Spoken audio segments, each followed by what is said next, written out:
몽골 선교의 역사는 어느 한 시대의 열정이나 한 세대의 헌신만으로 설명될 수 있는 이야기가 아닙니다. 칭기스칸 이전에 몽골 선교가 시작되어 크리스천 부족이 있었습니다. 200년 전부터 다시 시작된 선교는 사회주의 혁명으로 막혔습니다. 그리고 1990년 이후 현대 선교의 문이 다시 열리기까지 이 땅에는 늘 하나님의 신실한 손길이 이어져 왔습니다. 인간의 역사로 보면 끊어진 것처럼 보이는 시간들 속에서도 하나님은 멈추지 않고 일하고 계셨습니다. 특별히 2026년은 몽골 신약 성경이 출판된 지 180년이 되는 뜻깊은 해입니다. 오랜 영적 암흑의 시간과 공산주의의 깊은 어둠을 지나 다시 복음의 문이 열렸고 그 역사 속에 BBF는 몽골 선교에 참여하는 은혜를 입게 되었습니다. 이는 우리가 선택한 사역이기보다 하나님께서 이미 진행하고 계신 일에 참여하도록 초대받은 자리였습니다. 몽골은 광활한 초원과 사막, 높은 고원과 산맥으로 이루어진 나라입니다. 계절의 변화는 극단적이고 겨울의 혹한과 여름의 건조한 바람은 삶 자체를 끊임없이 흔들어 놓습니다. 이러한 자연환경 속에서 형성된 유목민의 삶은 한 곳에 머무르기보다 이동하며 살아가는 방식이었습니다. 이는 오랜 세월 생존을 위한 지혜였고 몽골 사람들의 성격과 문화, 삶의 리듬을 형성해 왔습니다. 이러한 삶의 방식은 신앙의 자리에도 영향을 미칩니다.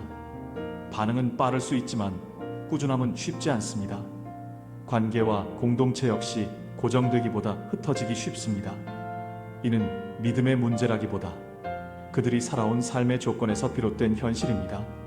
그래서 몽골에서의 선교는 단기간의 성과를 기대하기보다 시간을 들여 함께 살아내는 인내의 사역이 될 수밖에 없습니다. 이 땅에서 선교사로 살아가는 일 또한 결코 쉽지 않습니다. 혹독한 기후와 낯선 언어, 반복되는 이동과 이별, 기대했던 열매가 보이지 않는 긴 시간은 선교사와 그 가족에게 깊은 부담과 피로를 남깁니다. 사역은 종종 단절되고 관계는 여러 번 다시 시작해야 합니다. 그럼에도 불구하고 이 환경 속에서 하나님은 여전히 사람을 만나게 하시고 작은 씨앗들을 심어가고 계십니다. 33년 전 시작된 몽골 선교의 여정 속에서 강동교회는 두 가정을 파송하며 이 사역에 함께해 왔습니다. 넉넉해서 시작한 일이 아니었고 늘 결과가 분명해서 계속해온 사역도 아니었습니다. 그러나 연약한 조건 속에서도 하나님은 사역을 멈추지 않으셨고 작은 헌신들을 모아 한 걸음씩 길을 열어오셨습니다. 교육 선교의 영역에서 국제울란바타르 대학교는 지난 30년 동안 몽골 땅에 심겨진 하나의 씨앗과 같은 존재였습니다. 여러 선교사님들의 이름 없는 희생 위에 세워진 이 학교는 눈에 띄는 성과보다 다음 세대를 준비하는 토대가 되어 왔습니다. 학교의 역사는 화려하지 않았지만 그 시간 속에서 하나님은 꾸준히 사람을 세우고 계셨습니다. 교회 개척 사역 또한 긴 시간을 필요로 했습니다. 2000년 꿈과 사랑교회를 시작으로 한길교회, 향기나무교회, 하드갈침예교회, 나눔의 교회, 덴진게렐교회, 호지르볼랑 전도처, 그리고 최근의 바롱살라 전도처에 이르기까지 이 사역은 한 번에 완성된 일이 아니라 기다림과 인내 속에서 이어져 온 과정이었습니다. 선교사가 앞에 서기보다 씨를 뿌리고 때가 되면 현지 사역자에게 사역을 맡기거나 함께 걸어가는 길이었습니다. 이 과정 속에서 우리는 몽골의 성도들과 사역자들을 더 깊이 이해하게 되었습니다. 신앙의 여정이 늘 일정하지는 않지만 그 가운데서도 묵묵히 예배의 자리를 지키고 말씀을 붙들며 삶의 자리에서 주님을 섬기는 성도들이 있습니다. 이들의 신실함은 크지 않지만 깊은 기쁨이 되었고 이 사역이 결코 헛되지 않다는 위로가 되었습니다. 흡스골 지역의 청소년 사역은 미키 선교사 부부가 22년 동안 비전을 품고 준비해온 사역의 터전 위에서 이어지고 있습니다. 이 캠프장은 단순한 시설이 아니라 오랜 기도와 인내로 준비된 공간입니다. 현재 이 사역은 현지 사역자들이 중심이 되어 협력하며 몽골의 청소년들에게 쉼과 방향을 제공하는 자리로 사용되고 있습니다. 혹독한 자연환경 속에서도 이곳은 아이들에게 따뜻한 기억으로 남고 있습니다. 어린이와 청소년을 위한 게르도서관 설립과 독서운동, 그리고 사서, 교육사역 역시 끝이 쉽게 보이지 않는 사역입니다. 매달 이어지는 사서 교육을 통해 우리는 계속 질문합니다. 무엇을 더 준비해야 할지, 이 작은 공간이 과연 공동체의 씨앗이 될 수 있을지. 분명한 답보다 고민이 앞서는 사역이지만 누군가는 감당해야 할 길이기에 오늘도 이 사역을 이어가고 있습니다. 또한 우리는 여름과 겨울마다 제자 학교를 열어 청년들과 함께 시간을 보내며 삶의 자리에서 신앙을 다시 생각하는 기회를 만들어 왔습니다. 목회자 학교를 통해 좋은 지도자를 세우기 위한 노력도 계속되고 있습니다. 열매가 더디게 보일 때도 있지만 사람을 세우는 일에는 늘 시간이 필요하다는 사실을 다시 배우고 있습니다. 오늘의 몽골 사회는 빠르게 변화하고 있습니다. 물질적 풍요는 삶을 편리하게 만들었지만 동시에 신앙의 자리를 분산시키는 도전이 되고 있습니다. 이런 시대 속에서 우리는 지난 33년의 헌신을 돌아보며 그 시간 자체보다 앞으로 하나님께서 여실 사역에 계속 참여하는 교회가 되기를 소망합니다. 이 길에는 기쁨만 있었던 것은 아닙니다. 건강의 문제, 가족의 희생, 자녀들이 감당해야 했던 보이지 않는 무게도 있었습니다. 겉으로 보면 연약함이 더 또렷해지는 시간이기도 했습니다. 그러나 그 모든 시간 속에서 하나님은 사람들을 통해 조용히 일하고 계셨습니다. 오늘 이 영상은 우리가 무엇을 이루었다고 말하기 위한 보고가 아닙니다. 작은 헌신과 연약한 조건 속에서도 하나님이 신실하게 일하고 계셨음을 함께 확인하는 자리입니다. 앞으로의 길도 여전히 쉽지 않을 것입니다. 그러나 지금까지 그러하셨던 것처럼 하나님은 앞으로도 이 땅에서 자신의 일을 이어가실 것입니다. 이 선교의 역사 속에 우리가 함께할 수 있었다는 것, 그리고 지금도 그 부르심 안에 서 있다는 것 자체가 은혜입니다. 우리는 오늘도 그 은혜 안에서 조용히 그러나 멈추지 않고 이 길을 계속 걸어가고자 합니다. 연약한 조건 속에서도 하나님은 신실하게 일하고 계셨습니다. 하나님께 감사와 영광을 돌립니다.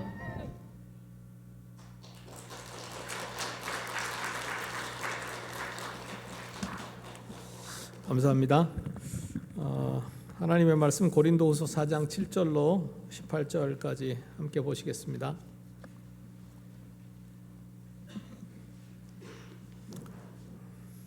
고린도후서 4장 7절 말씀 한 절만 제가 읽도록 하겠습니다. 제가 읽겠습니다. 우리가 이 보배를 질그릇에 가졌으니 이는 능력의 심이 큰 것이 하나님께 있고 우리에게 있지 아니함을 알게 하려 함이라. 아멘. 기도하겠습니다. 하나님 아버지, 오늘 오후 시간에도 저희들이 함께 모여서 말씀을 듣습니다. 함께 해주시고 주님 영광 받아 주시옵소서. 예수님 이름으로 기도했습니다. 네, 식사 잘 하셨습니까? 네, 이제 밥 먹고 졸릴 시간입니다. 네, 우리가 신앙생활을 하고 또 특별히 사역을 한다는 게 쉬운 일은 아닙니다. 여러분의 교회도 아마 지금까지 오는 이 길이 쉽지는 않으셨으리라고 생각이 되어집니다. 오늘 이제 선교 주일을 맞이해서 제가 여러분들하고 나누고 싶은 말씀은 더 하자, 더 바치자 이런 말씀이 아니고요. 오늘만큼은 우리 마음속 깊이 있는 곳에 이 질문을 함께 해보았으면 좋겠습니다. 사역이 쉽지 않고 신앙의 길이 쉽지 않은데 왜 우리는 이 길을 아직도 가야 하는가, 이런 질문을 던져놓고 함께 생각을 해보았으면 좋겠습니다. 오늘 성경 본문은 고린도후서 4장은 우리의 현실을 질그릇이라고 이야기하고 있습니다. 토기죠. 토기. 질그릇 중에 우리나라에서 썼던 이제 백자도 있고 청자도 있지만 로마 시대에 썼던 질그릇은 그냥 단순한 토기입니다. 우리의 현실을 토기라고 이야기합니다. 질그릇이라고 이야기합니다.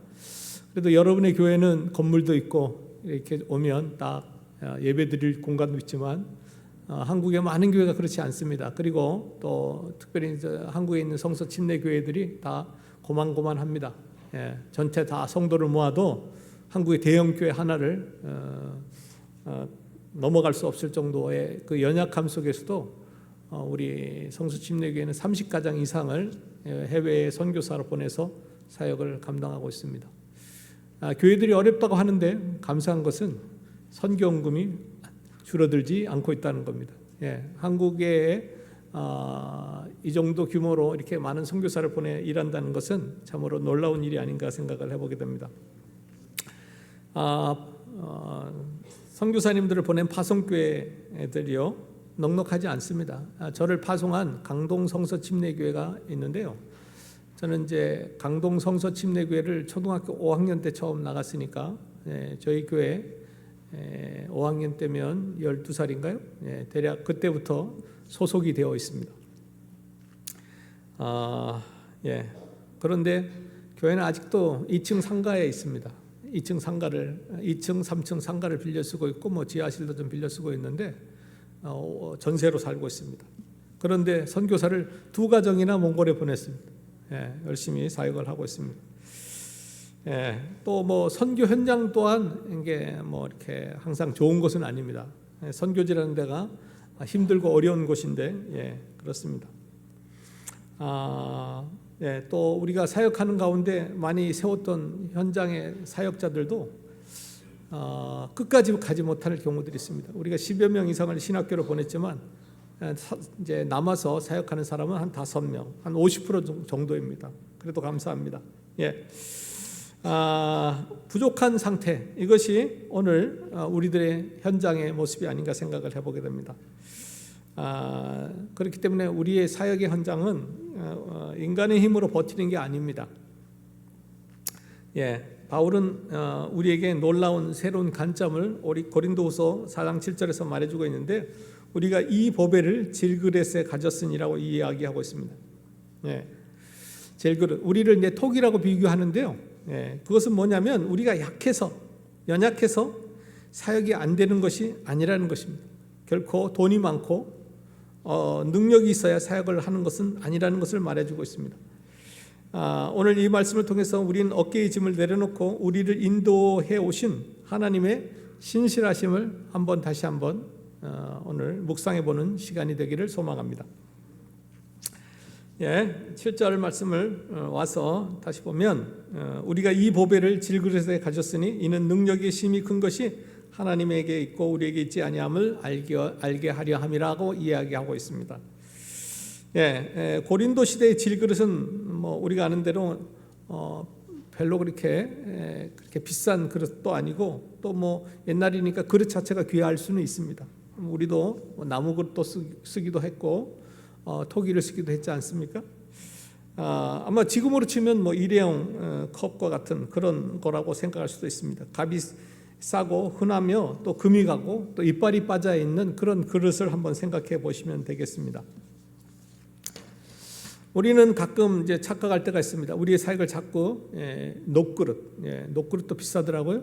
그다음에 은그릇, 금그릇 이렇게 생각할 때가 있는데 그것은 뭐냐면 우리가 실력이 있어야지, 능력이 있어야지, 돈이 있어야지, 재정이 있어야 되지 이런 생각을 할 때가 많이 있습니다. 우리 교회가 좀 더 재정이 확보가 되고 사람이 많아서 뭐가 좀 있어야 우리도 선교를 할 텐데, 선교사도 보낼 텐데 이런 생각을 할 수 있습니다. 그러나 하나님이 선교하는 것은 꼭 그렇지 않습니다. 바울은 오늘 단호하게 우리에게 이야기하고 있습니다. 우리는 처음부터 질그릇이었다고 이야기하고 있습니다. 선교 현장도 그렇습니다. 그 다음에 파송한 교회들도 그렇습니다. 우리가 질그릇이라는 것은 우리는 쉽게 상처받는 사람들이고 사소한 말 한마디에 흔들릴 때가 있고 자림단 내가 이걸 계속할 수 있을까 밤잠을 설치며 고민할 때도 있다는 것입니다. 그렇기 때문에 우리는 깨지기 쉬운 질그릇이라는 것입니다. 목사님들도 다르지 않고 선교사님들도 다르지 않습니다. 아마 우리는 연약하기 때문에 누군가의 용서를 필요로 하는 사람들일 것입니다. 오늘 본문은 약한 그릇에 가장 귀한 보배를 담았다고 이야기하고 있습니다. 여러분 집에 혹시 금 좀 갖고 계신가요? 그러면 집에 혹시 어디에 두시는가요? 그 집에 금고가 있으신지 모르겠지만 아이들 돌반지가 있다고 할지라도 아마 장롱 속 가장 깊은 곳에 넣어놓지 않을까 생각을 해보게 됩니다. 하나님 오늘 실수로 사역을 하는데 질그릇을 선택한 것이 아닙니다. 이것은 하나님의 계획이고 의도가 그 밑에 깔려 있습니다.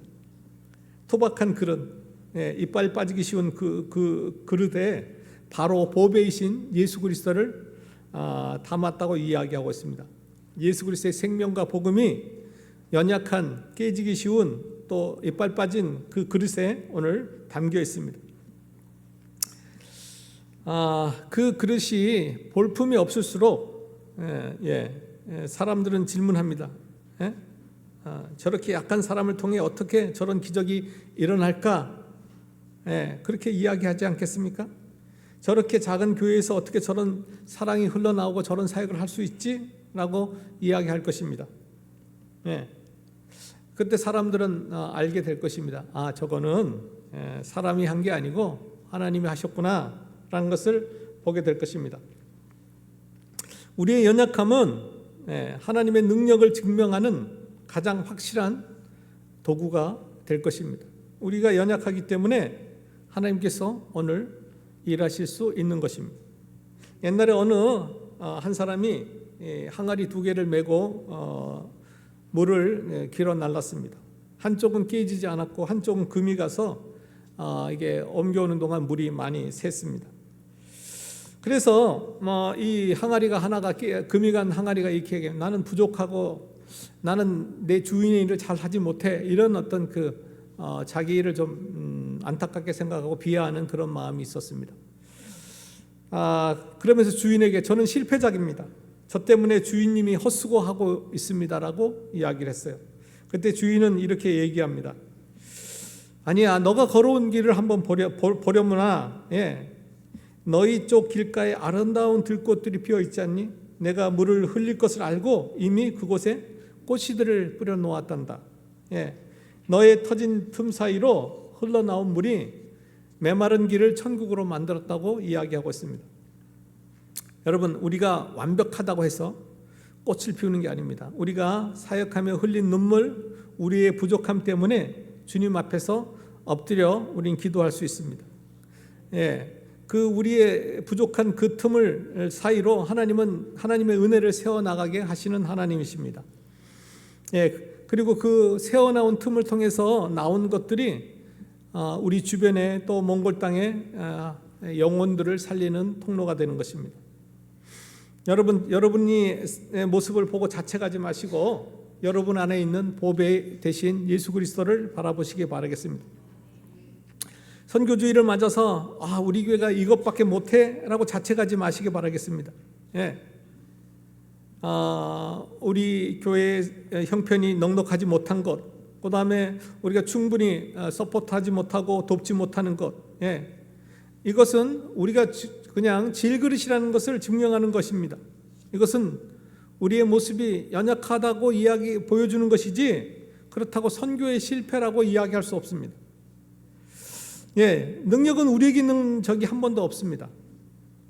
몽골 교회가 세워지고 영혼들이 돌아오는 것은 우리가 대단해서가 아니고 한국에 있는 우리 성서침례교회나 교회 후원한 교회들이 대단해서가 아닙니다.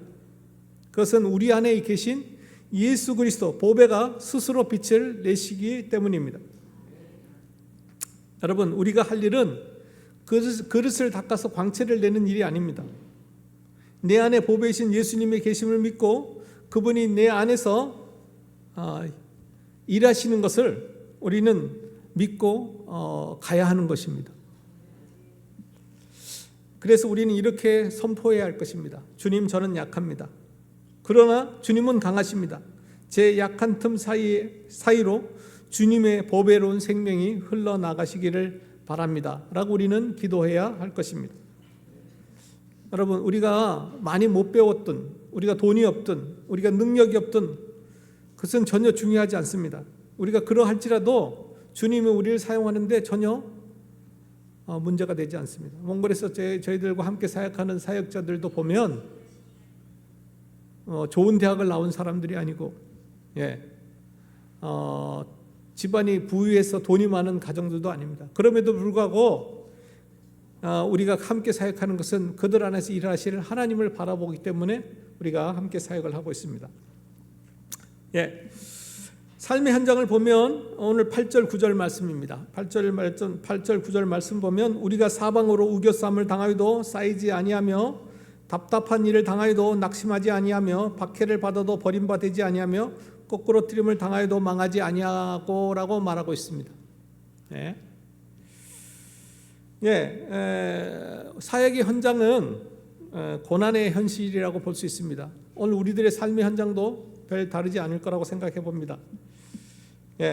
사실 우리가 사는 이 2026년은 아마 유사 이래로 가장 우리가 부유하게 사는 나라일 겁니다. 그런데 우리가 느끼는 정서적인 어떤 마음은 많이 힘들다고 느껴지죠. 그것은 아마 상대적인 것이 아닌가 생각을 해보게 됩니다. 바울은 사역의 현장을 화려하게 꾸미지 포장하지 않고 있습니다. 오히려 오늘 나와 있는 단어들 우겨쌈, 답답한 일, 박해, 꼬꾸러뜨림 이렇게 표현을 하고 있습니다. 오늘 우리나라는 그런 일은 없죠. 최소한 종교적 자유는 있죠. 그러나 북한 땅이라든가 또 이슬람권이라든가 중국이라든 이런 나라에서는 아직도 그러한 일들이 계속 일어나고 있습니다. 우리의 삶의 현장이나 선교 현장도 어떤 면에서 비슷할 수 있습니다. 사방에 압박이 들어올 때가 있습니다. 재정적인 압박, 관계의 답답함, 예상치 못한 질병들, 때로는 원수 마귀가 우리를 바닥에 완전히 거꾸로 뜨리는 그런 순간도 있을 수 있을 것입니다. 우리 함께 사역하고 있는 김종국 선교사님이 지금 이제 부산에서 수술을 했다가 잘 안 돼서 울산대 병원에 수술하고 지금 다시 부산에 가서 쉬고 있습니다. 아마 한 해는 쉬어야 될지 모르겠지만 여러분 기도해 주시기 바라겠습니다. 저도 이번에 나온 게 이 오른쪽 팔이 좀 오십견이 와서 움직이기가 참 힘들어서 좀 치료를 받고 또 들어가서 봄에 또 일부 건축을 해야 될 부분이 있어서 나왔습니다. 우리는 열심히 일을 하지만 생각보다 우리의 삶의 현장은 무겁고 힘들 때가 있습니다. 여러분, 고난이 찾아오는 것은 우리의 신앙이 부족해서가 아닙니다. 우리가 원래부터 질그릇이었기 때문에 그렇습니다. 우리가 질그릇이었기 때문에 겪게 되는 당연한 삶의 환경이고 조건입니다.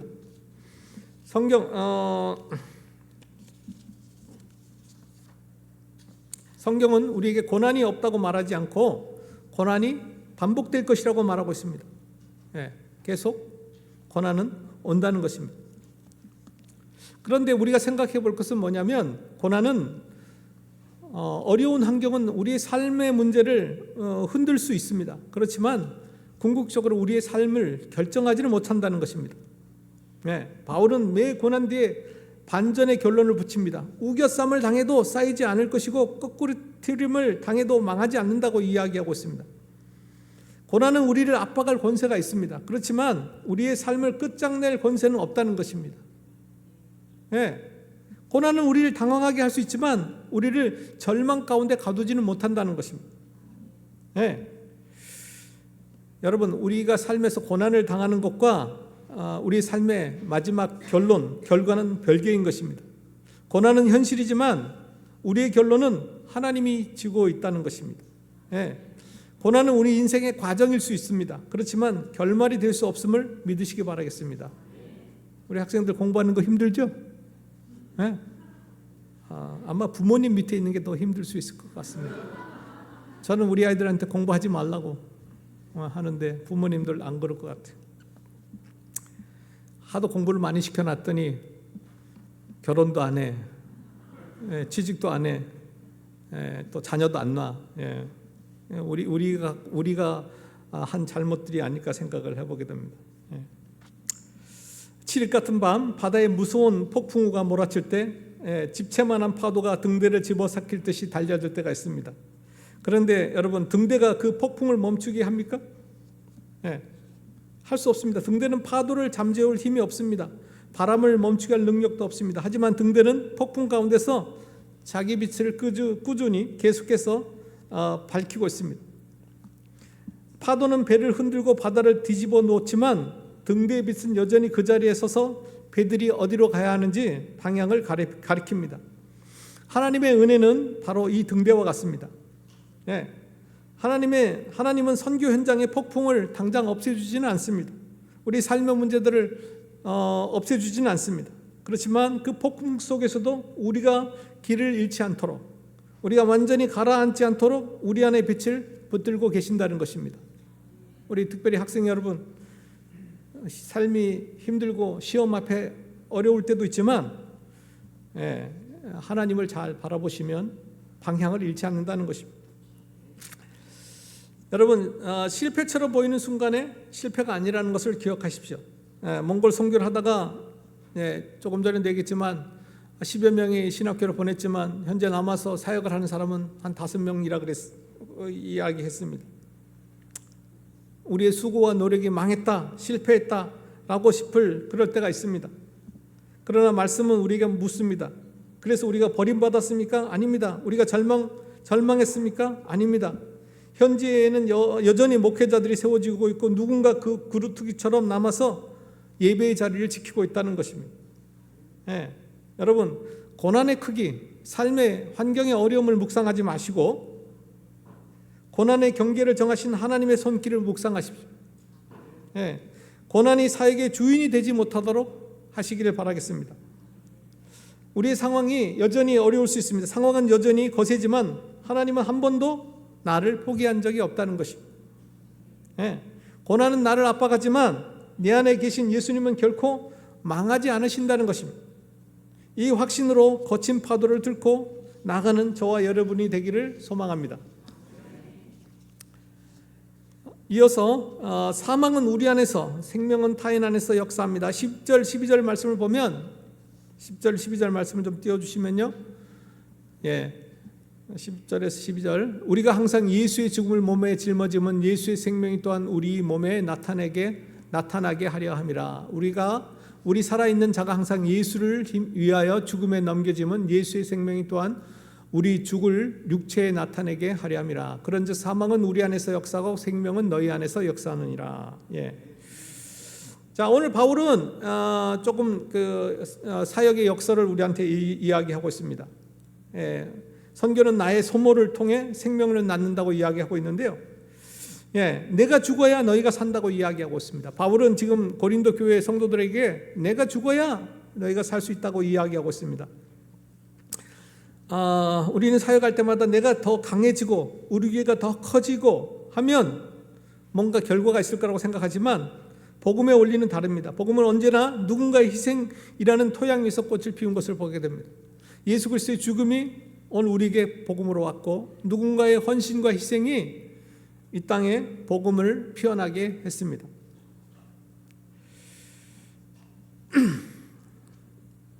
몽골 선교를 위해 우리가 보낸 시간들, 물질들, 그리고 선교지에서 건강을 잃거나 마음을 다친 사역자들의 눈물, 세상은 그것을 낭비라고 부른지 모르겠습니다.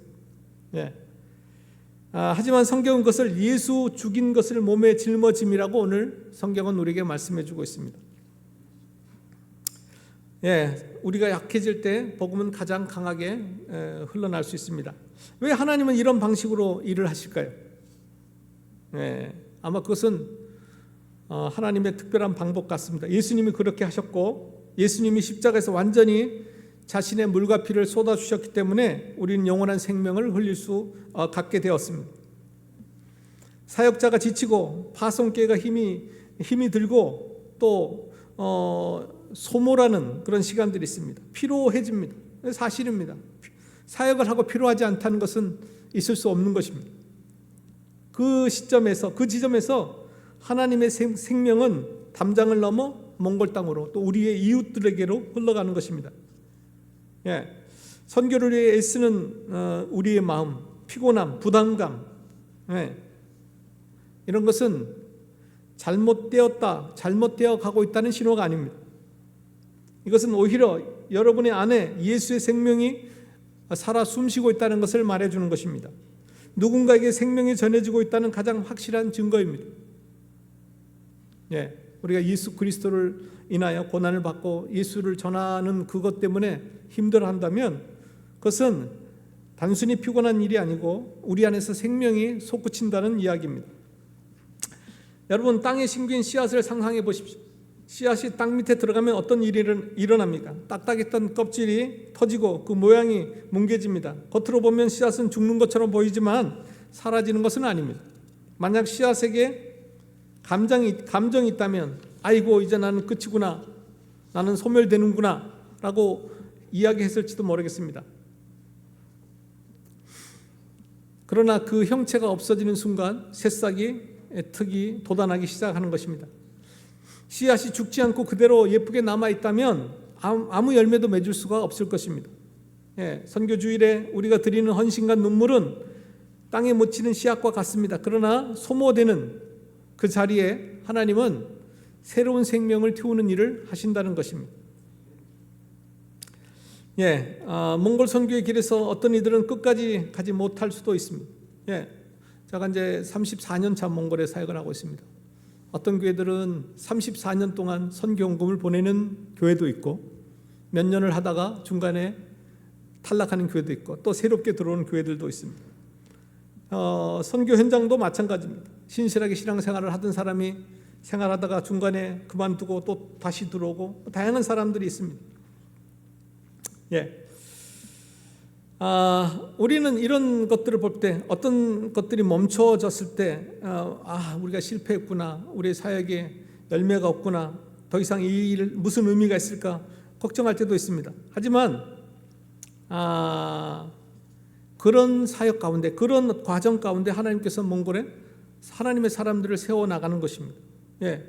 꿈과 사랑교회를 사역하고 있는 징기스 바타르 목사님, 한길교회를 사역하고 있는 자의 택시 목사님, 그 다음에 하트갈 침례교회에 사역하고 있는 미가 목사님, 그리고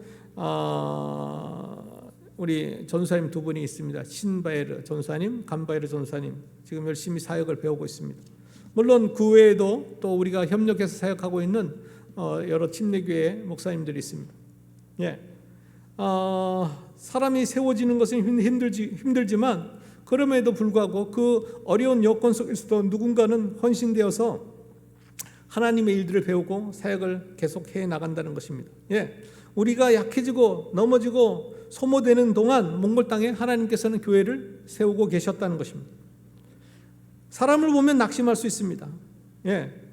오늘 교회 오는 사람들, 중간에 그만두는 사람들을 보면 우리가 계속해서 이렇게 신앙으로 모여야 돼? 낭망할 수 있습니다. 그렇지만 우리 안에서 오늘 본문의 사망은 우리 안에서 역사한다고 이야기하고 있습니다.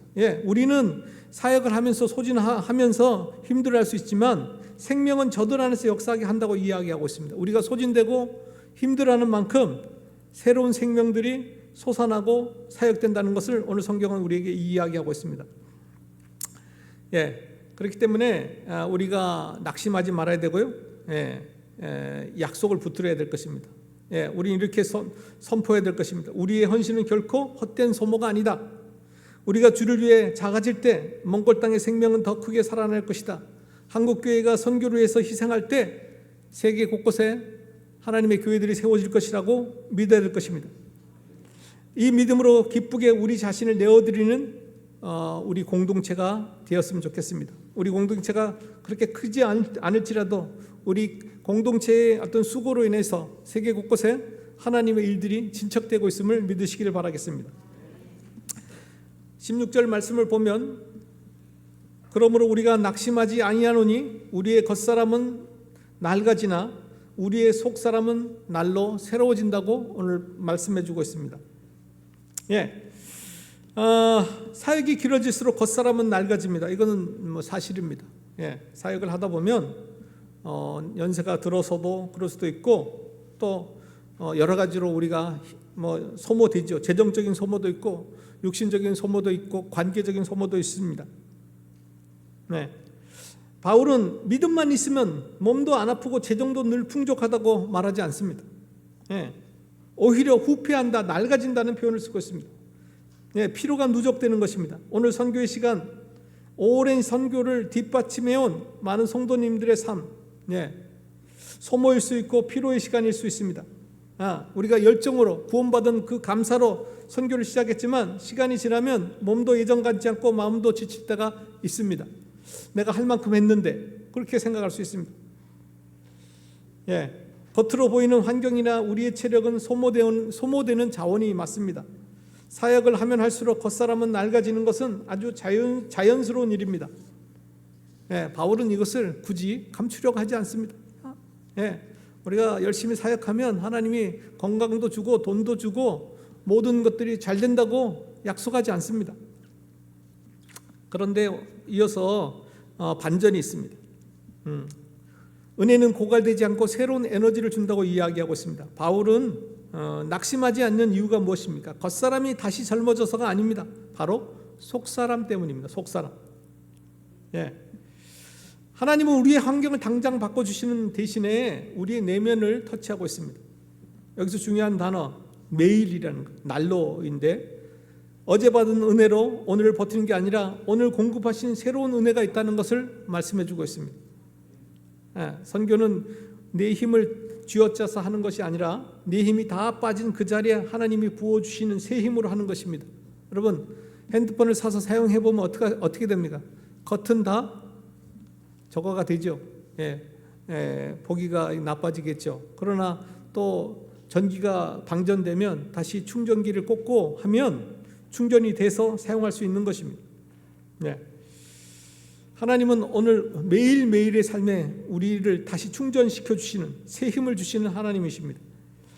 그래서 사역자는 낡아지지만 동시에 새로워지는 신비 가운데 살아가는 존재들입니다. 예수 믿고 나서 우리의 성품이 바뀌어야 합니다. 예수 믿었는데 오랫동안 예수 믿었는데도 아직 성깔이 있고 또 예수 믿었는데도 아직까지 남편이나 아내에게 사나운 사람이 있다면 예수를 잘못 믿었을 거라고 생각합니다. 예수 믿었으면 좀 그 아내나 남편이나 아이들에게 좀 새로운 사람으로 좀 대해야 되지 않겠습니까? 예수 믿었는데도 속 사람이 새로워지지 않고 요즘은 보니 거꾸로 간대. 속 사람은 어떻게 되는지 이상해지는 것 같고 겉 사람은 늙지도 않고 좋은 것들을 많이 먹어서 겉 사람 너무 신경 쓰지 마시고 여러분의 속 사람에 좀 또 우리가 신경을 썼으면 좋겠습니다. 운동선수의 체력은 어떻습니까? 쓰면 없어지겠죠. 그러나 오늘 우리에게 주는 하나님의 은혜는 근본적으로 다릅니다. 마라톤 선수들이 풀코스를 뛰고 나면 체력이 바닥이 납니다. 그리고 한참 오랫동안 시간이 걸려야 다시 체력이 채워지겠죠. 하지만 하나님이 주신 은혜는 마르지 않는 샘물과 같습니다. 은혜는 쓰면 쓸수록 고갈되는 게 아니라 쓰면 쓸수록 더 깊은 곳에서 터져 나오는 것입니다. 바울이 감옥에서 매를 맞고 겉사람은 만신창이 되었지만 그의 영혼은 그 어느 때보다 빛났던 이유가 여기에 있습니다. 하나님이 날마다 하늘의 에너지를 주었기 때문에 그렇습니다. 여러분 배터리 핸드폰 충전 안 시키시면 사용할 수 없습니다. 마찬가지로 우리 속사람도 마찬가지입니다. 주님이 주신 은혜로 매일매일 채워지시기를 바라겠습니다. 우리 교회의 어떤 선교 동력, 우리 교회가 뭔가를 좀 하려고 하는데 요즘 그 환경이 그렇잖아요. 어린아이들 전도도 쉽지 않고 제약이 너무 많은 것 같습니다. 그럼에도 불구하고 새로운 아이디어로 새로운 어떤 주일학교 사역들을 잘하는 교회들이 한국에 전혀 없지는 않습니다. 놀라울 정도로 아이들 사역을 잘하는 교회들이 대한민국에 있습니다. 대전에도 있고 군포에 어디죠? 군산에도 있고 부산에도 있고 있더라고요. 우리가 배워서 주님 주신 능력으로 새롭게 하기를 소원합니다. 물론 이런 어떤 예전 같지 않은 우리들의 어떤 것으로 인해서 힘들어할 수 있습니다. 그러나 그것은 우리의 겉사람이 낡아졌다는 신호일 뿐 우리가 선교와 전도를 멈추라는 신호는 아닙니다. 이제 내 열정이 아니라 주님의 은혜로 일할 때가 되지 않았나 싶습니다. 여러분 요즘 우리의 힘으로는 한계가 있지 않습니까? 주님이 여러분의 교회와 우리의 사역에 함께 할 때 우리가 다시 일할 수 있을 것이라 믿습니다. 내 몸은 낡아지고 환경은 좁아질지라도 내 안에 성령님은 오늘도 나를 뜨겁게 하시는 분이십니다. 나는 주님이 날마다 주시는 새 힘으로 이 길을 끝까지 갈 것이라고 여러분 고백하시기를 바라겠습니다. 17절에 18절 말씀을 보면 이렇게 이야기하고 있습니다. 그러므로 우리가 낙심하지 아니하노니 우리의 겉사람은 낡아지나 우리의 속사람은 날로 새로워지도다. 우리가 잠시 받는 환난에 경한 것이 지극히 크고 영원한 영광에 중한 것을 우리에게 이루게 함이니 우리가 주목하는 것은 보이는 것이 아니요 보이지 않는 것이니 보이는 것은 잠깐이요 보이지 않는 것은 영원함이라고 말씀하고 있습니다. 바울은 여기서 우리에게 말하고 있는데 지금의 고난은 잠깐이라고 이야기하고 있습니다. 지금의 고난을 영원의 무게로 달아보라는 얘기입니다. 무슨 얘기냐면 바울은 지금 자기가 겪고 있는 고난은 잠시 받는 환난에 경한 것, 가벼운 것이라고 이야기하고 있습니다. 여러분, 바울이 당하는 그 고난을 바울이 몰라서가 아닙니다. 감옥에서 매를 맞고 당하는 고난 얼마나 힘들겠습니까? 엄청 무거울 것입니다. 인생에서 만난 가장 큰 고난일 것입니다. 그런데 바울은 그 고난을 몰라서 이렇게 이야기하는 것이 아니라 이 고난을 영혼과 비교해 볼 때 그 고난이 그렇게 무겁지 않다는 것을 이야기하는 것입니다. 하나님이 준비하신 영원한 영광의 그 중한 그것을 보았기 때문에 지금 내 삶에 있는 문제가 그렇게 별거 아니라고 이야기하는 것입니다. 여러분, 오늘 우리가 겪는 고난은 6.25 때 우리 어르신들이 겪었던 고난이나 60년대 배가 고파서 겪었던 고난하고 생각하면 큰 고난 아닙니다. 그런데 자꾸 옆에 있는 사람들, 돈 버는 사람들, 잘 되는 사람들 보니까 우리의 고난이 자꾸 커져 보이는 거 아닙니까? 마찬가지로 오늘 바울은 영원한 그 천국에서 경험할 그 영광과 오늘 우리들의 삶을 놓고 비교하니까 지금 감옥에 있고 고통 가운데 있지만 큰 문제가 아니라고 이야기를 하고 있는 것입니다. 여러분, 선교의 수고 또 우리의 사역의 수고가 힘들지 않다는 게 아닙니다. 그러나 그 수고가 빚어낼 영원한 하나님 나라의 가치와 비교하면 이 땅의 수고는 정말 잠깐 지나가는 것이랍니다. 전도지 돌리다가 사람들이 받지 않으면 내가 이것을 해야 되나 이렇게 생각할 수도 있고, 내가 예수 그리스도의 어떤 모습을 삶에 드러내려고 할 때 우리가 좀 힘들어할 수도 있지만 우리가 영원한 천국에서 함께 살 그 사람들을 생각해 본다면 충분히 우리가 넘겨야 할 가치가 있는 일이 아니겠습니까? 그래서 보이는 결과가 아니라 보이지 않는 주권을 주목했으면 좋겠습니다. 세상 숫자를 보고 건물을 보고 성공 사례를 봅니다. 보이는 것으로 선교를 평가할 때가 있습니다. 몽골 선교, 특별히 이제 어려운 지역이죠. 이슬람이라든가 북한 선교 숫자도 나오지 않습니다. 몽골만 해도 자유로운 것이어서 대학도 짓고 병원도 짓고 선교사님들이 구제도 하고 참 다양한 일들을 할 수 있습니다. 그러나 꼭 그렇다고 해서 그것은 잘한 선교이고 눈에 보이지 않는 선교는 얘기할 수 없는 것입니다. 그러나 우리는 보이지 않는 것을 주목할 사람들입니다. 지금 당장 눈에 보이는 변화가 없어도 하나님이 그곳에서 영원한 생명의 지도를 그려가고 계심을 우리는 바라볼 수 있어야 될 것입니다. 보이는 것은 다 지나갑니다. 화려한 선교도 성공적인 프로젝트도 지나가고 말 것입니다.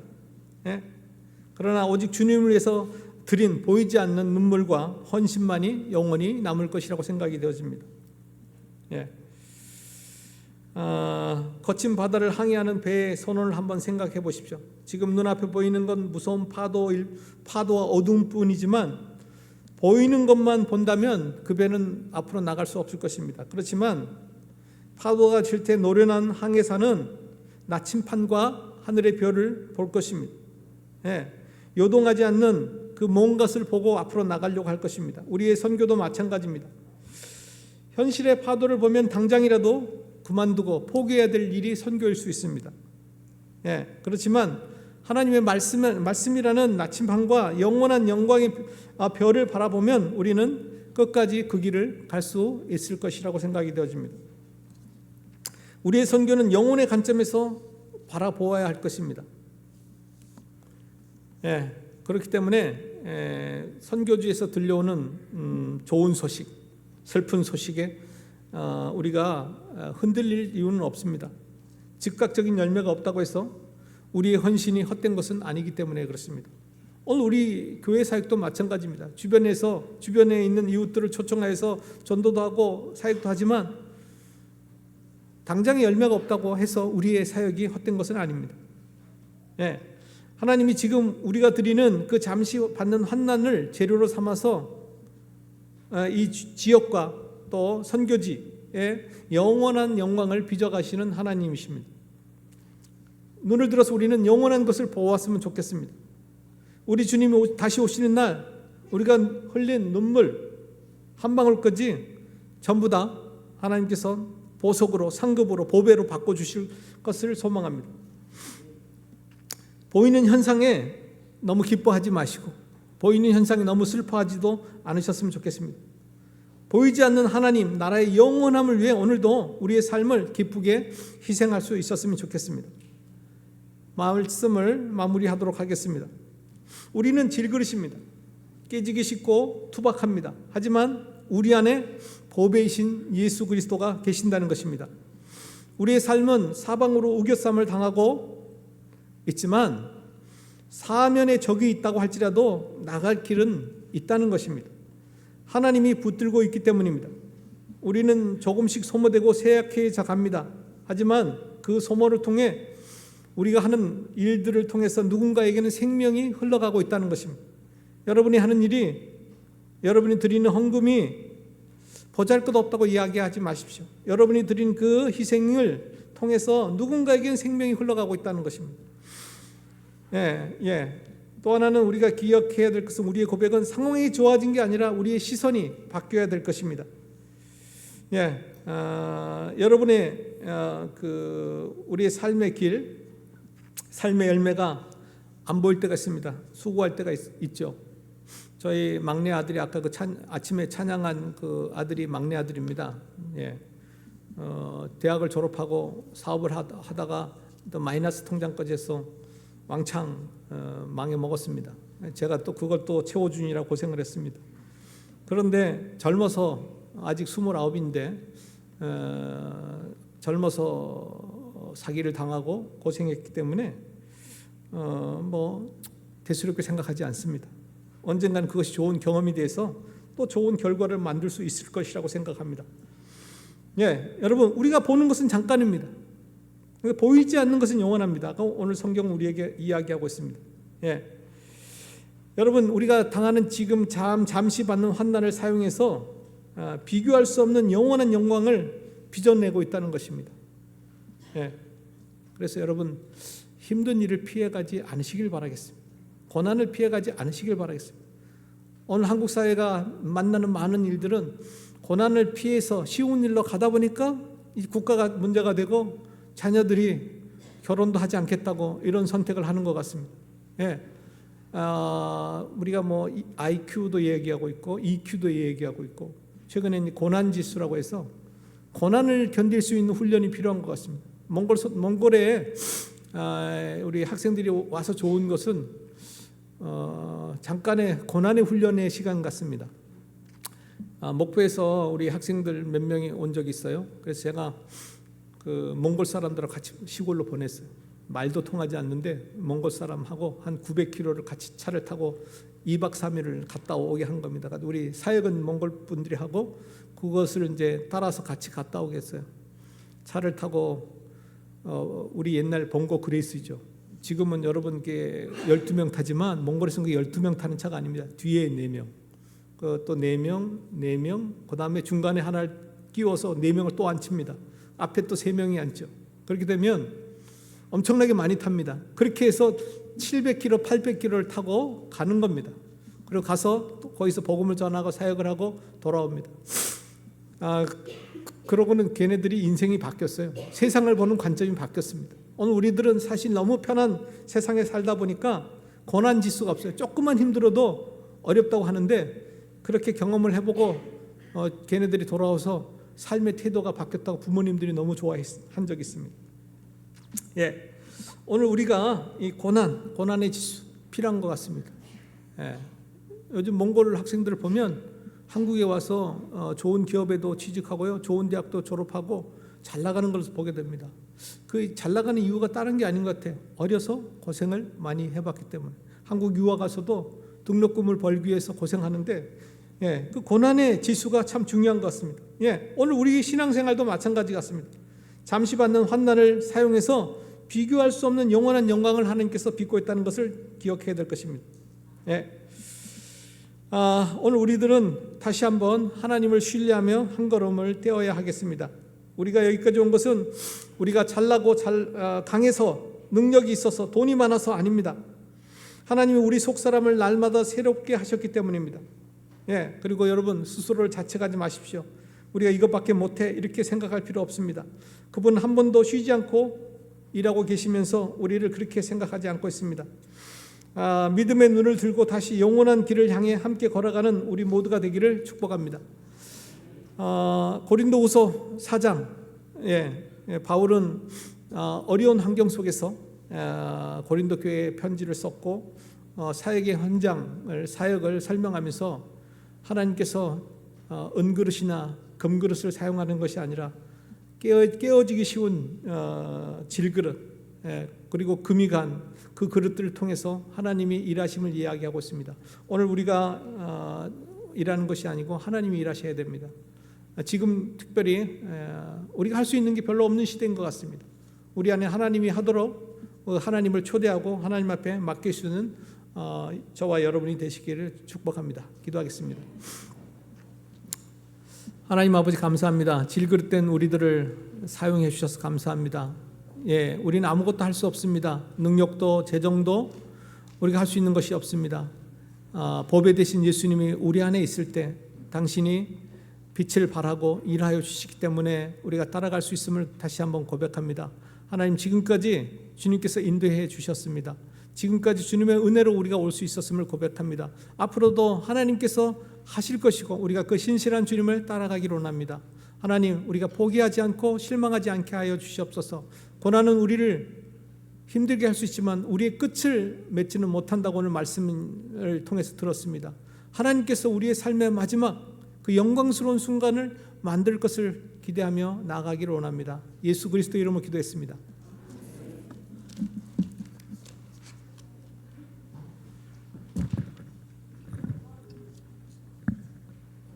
이 시간 우리 함께 찬양하시면서 기도하는 시간 갖기를 원하는데요. 우리 함께 기도에 함께 찬양하시겠습니다.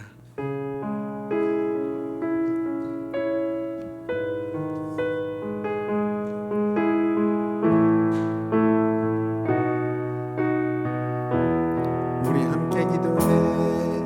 우리 함께 기도해. 주 앞에 나와 무릎 꿇고 그는 베푸시는 주 하늘을 향해 두 손 들고 하늘 문이 열리고 은혜의 비추기 이 땅 가득 내리도록 마침내 주 오셔서 의의 비추기 우리 위에 부시고. 이 시간 우리 기도 제목을 놓고 기도하기를 원합니다. 몽골 땅 가운데에 복음의 문이 열리고 또 우리 교회가 함께 그 선교 가운데에 동참할 수 있도록 우리 함께 이 시간 마음을 모아 하나님 앞에 뜨겁게 기도하기를 원합니다. 기도하겠습니다. 하나님, 그렇습니다. 몽골 땅 가운데에 우리 복음이 전하게 하시고 또 그 복음의 문이 열렸을 때에 우리가 또 하나의 미랄이 되어서 주님 앞에 온전히 쓰임받는 인생 되기를 소망하오니 주여 붙들어 주시옵소서. 우리 교회가 또 그 선교의 선봉에 서게 하시고 우리 성도들이 그 선교의 마음의 영문이 열리게 하시고 그 가운데 주님께서 주시는 온전한 그런 기쁨과 행복감이 모든 교회와 또 모든 지체들의 심령 가운데 채워놓을 수 있도록 주님 인도하여 주시옵소서.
마음 가운데 하나님께서 주시는 그 선교에 대한 그 마음의 문이 열려지기를 소망합니다. 우리가 다른 것 바라보는 것이 아니라, 나의 필요들을 먼저 채우는 것이 아니라 주님께서 하실 그 놀라운 일들을 바라보며 우리가 그 선교 사역에 동참할 수 있도록 주님 인도하여 주시옵소서. 그렇습니다. 우리 눈으로 바라볼 때에는 낙심되는 일들, 또 우리의 심령을 또 낭만케 하는 많은 일들이 있지만, 그 이면에서 여전히 일하고 계실 주님을 바라보며 나아갑니다. 우리에게 밝은 영안을 주님 허락하여 주시옵소서. 그 믿음의 눈으로 주님께서 하실 놀라운 일들을 바라보게 하시고, 그 가운데 우리의 심령이 날마다 새롭게 되어지며 주님의 이끄심 가운데, 그 부르심 가운데에 순종함으로 나아갈 수 있는 모든 지체들 될 수 있도록 주님 인도하여 주시옵소서. 이 모든 말씀 살아계신 예수님 이름으로 기도드렸습니다. 우리 또 찬양하겠습니다. 우리 미랄 함께 찬양하겠습니다.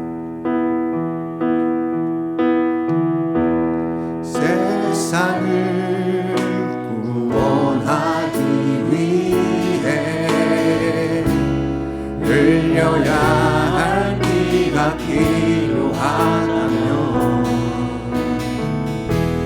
죄인을 대신하기 위해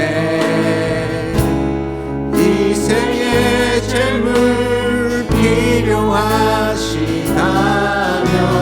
내 생명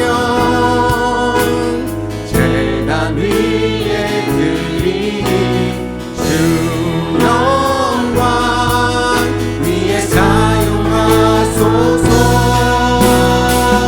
생명이 또 다른 생명 낳고 주님 볼 수 있다면 나의 삶과 죽음도 아낌없이 드리니 죽어야 다시 사는 주의 말씀 믿으며 하나의 미랄 되어서 거지리니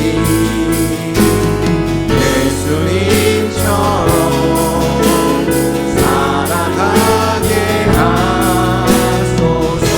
두 번째 기도 제목입니다.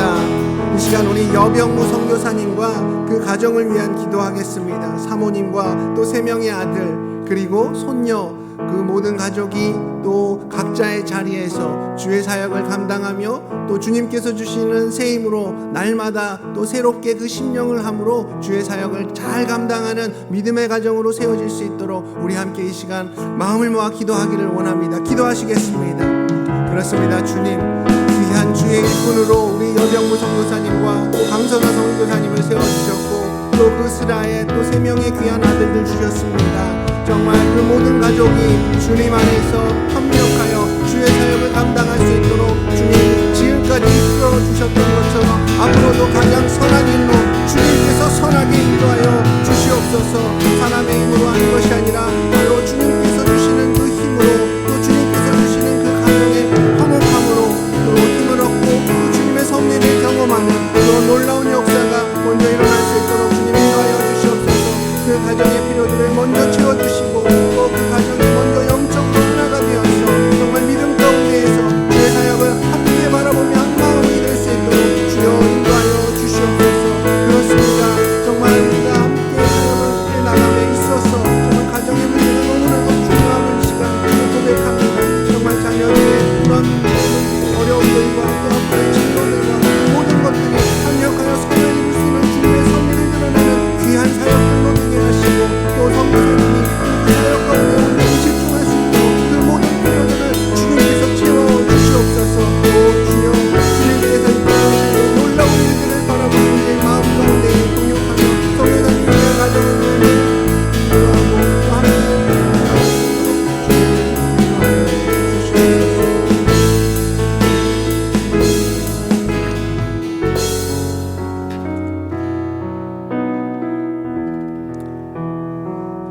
그렇습니다. 주님, 34년 전에 귀한 선교사님의 가정을 몽골 땅에 보내시고, 또 그 몽골 땅에서 귀한 3명의 아들을 주시고, 그 과정 속에서 참 많은 어려움과 또 그 힘든 여건 속에서 고난의 시간들을 보내셨지만 또 주님의 은혜 가운데에 장성한 아들들이 또 가정을 이루고 또 손녀까지 또 보게 하심에 감사를 드립니다. 우리가 알 수 없는 그 힘듦의 과정 속에서도 늘 필요를 채우시고 은혜의 길로 인도하셨던 그 하나님의 섭리가 앞으로도 그 가정 위에 충만해지기를 소망합니다. 주님, 저희의 필요보다 우리 선교사님 가정의 필요를 먼저 채워주시고 또 그 필요를 위해서 우리가 늘 함께 기도하며 또 함께 동역할 수 있도록 주님 인도하여 주시옵소서. 또 선교사님이 또 그런 모든 과정들 속에서 하나님의 섭리와 또 은혜들을 기억하며 그 영이 날마다 새롭게 됨으로 하나님께서 하실 일들을 바라보며 또 그 선교 사역에 매진할 수 있도록 또 주님께서 선하게 인도하실 수 있도록 우리가 함께 동역할 수 있도록 주님 인도하여 주시옵소서. 주님께서 앞으로 또 이끌어 가실 놀라운 사역들을 우리가 기대하며 나아갑니다. 주여 함께하여 주시옵소서. 이 모든 말씀 살아계신 예수님의 이름으로 기도드렸습니다. 우리 함께 이 시간 또 주가 일하시네 함께 찬양하시겠습니다.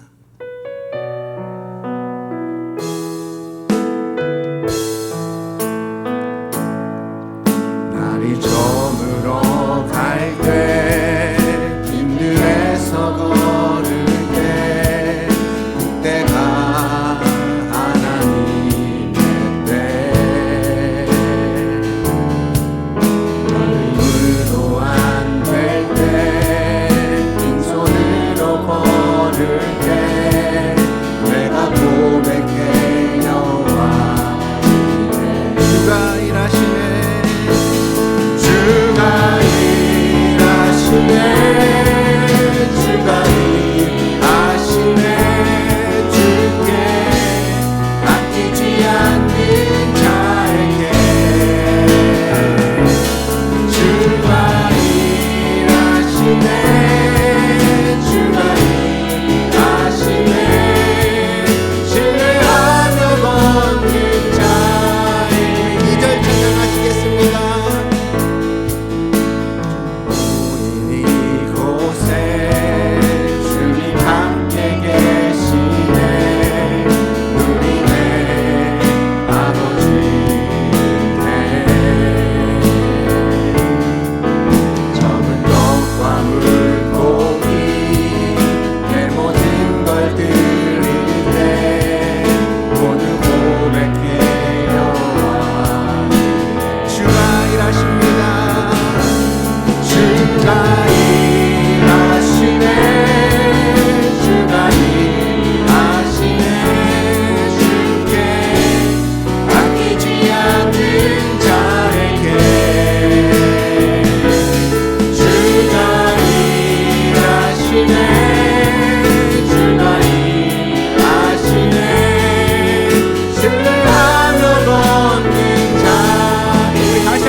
기도 제목입니다. 우리 이 시간 몽골의 그 선교 사역과 또 다음 세대를 위한 기도를 우리와 함께 마음을 모아하기를 원합니다.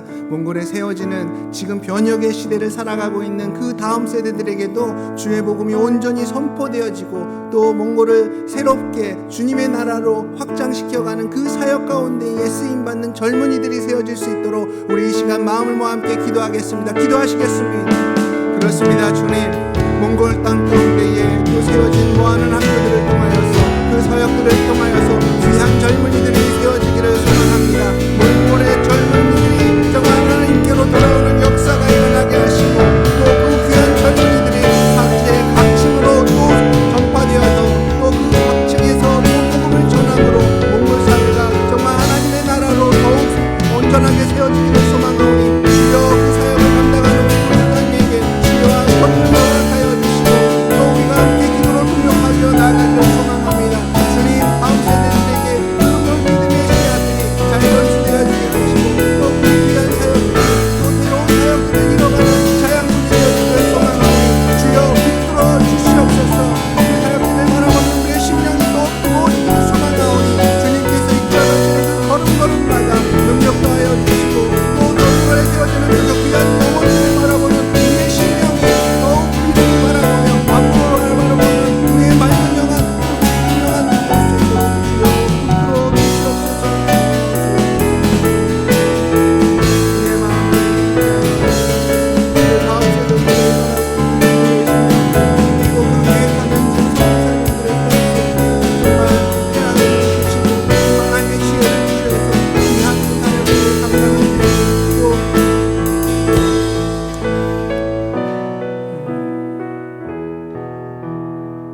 그렇습니다.